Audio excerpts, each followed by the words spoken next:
The Vineyard of Love by Simon Cross. The cobblestone streets of Seville glimmered under the afternoon sun, casting long shadows from the wrought iron balconies adorned with cascading bougainvillea. Elena Martinez strolled through the bustling Mercado de Triana, her woven basket swinging gently at her side. The air was alive with the rich scents of saffron and freshly baked bread, mingling with the chatter of merchants hawking their wares.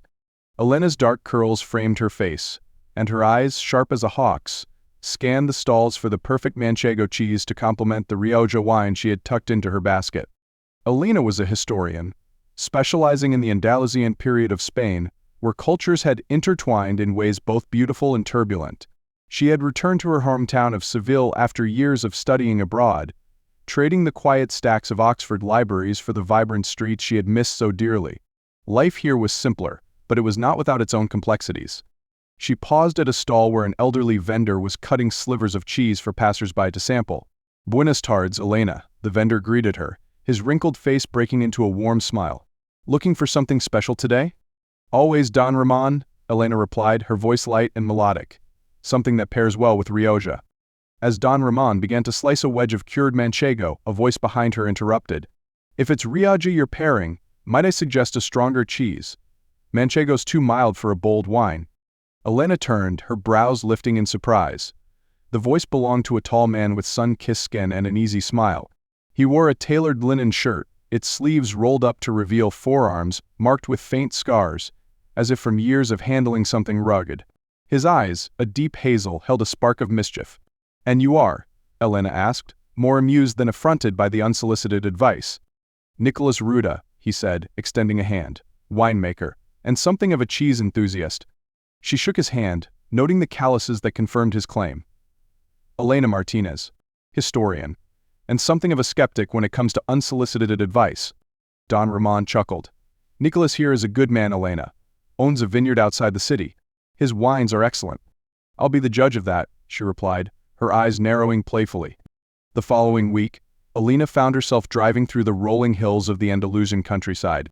Rows of grapevines stretched as far as the eye could see, their leaves shimmering under the golden light of late afternoon.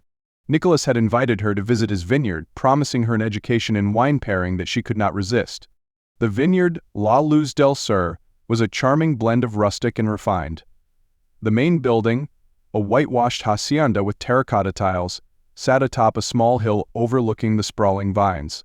Nicolás greeted her at the entrance, a bottle of wine in one hand and a basket of freshly baked bread in the other.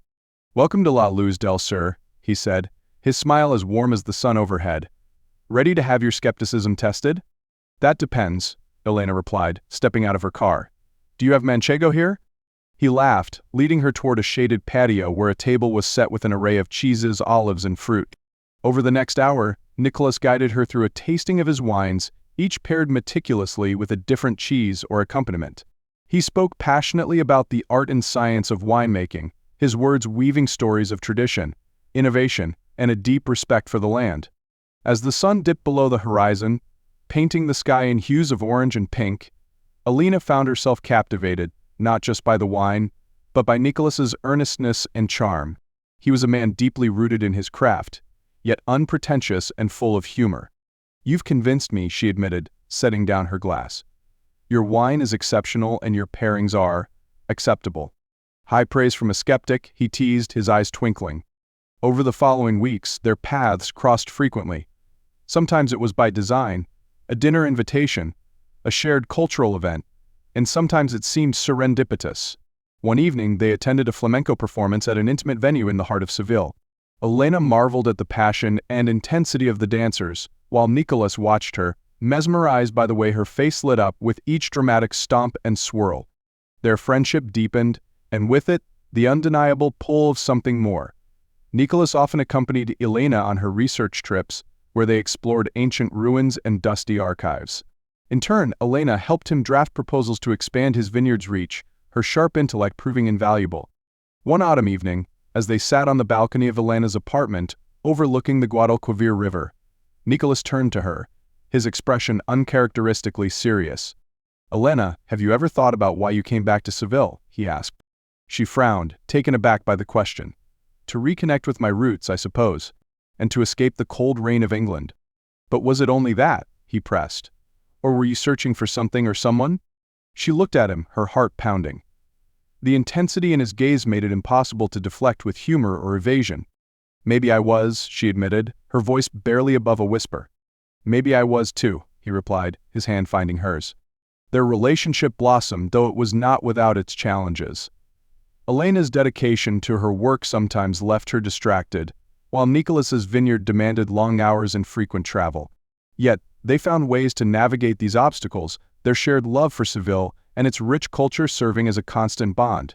One evening, as they strolled through the Plaza de España, Nicolás surprised Elena by leading her to a quiet corner where a guitarist played a soft, romantic tune. Dropping to one knee, he produced a simple, elegant ring. Elena Martinez, you've taught me to see the world through new eyes. You've challenged me, inspired me, and made me laugh when I needed it most. Will you marry me? Tears filled Elena's eyes as she nodded, her voice trembling with emotion. Yes, Nicolás. 1,000 times, yes. The plaza erupted in applause as passers-by, witnessing the proposal, joined in the celebration. The guitarist struck up a lively tune, and Nicolás pulled Elena into a joyous dance under the moonlight. Their wedding, held at La Luz del Sur, was a celebration of love and tradition. Guests dined on local delicacies and danced to flamenco music late into the night. Elena and Nicolás, surrounded by the people and the land they cherished, began their life together with hearts full of hope and joy. Years later, as they stood on the same patio where they had shared their first wine tasting, now overlooking their thriving vineyard, Elena turned to Nicolás with a smile. Do you remember when we met? She asked. How could I forget? He replied, wrapping an arm around her. You thought Manchego was the perfect cheese for Rioja. She laughed, leaning into him. And you thought you knew everything. Turns out the only thing I needed to know was you, he said, pressing a kiss to her temple. The sun set over the vineyard, its golden light bathing them in warmth, as they stood together, ready to embrace whatever the future held.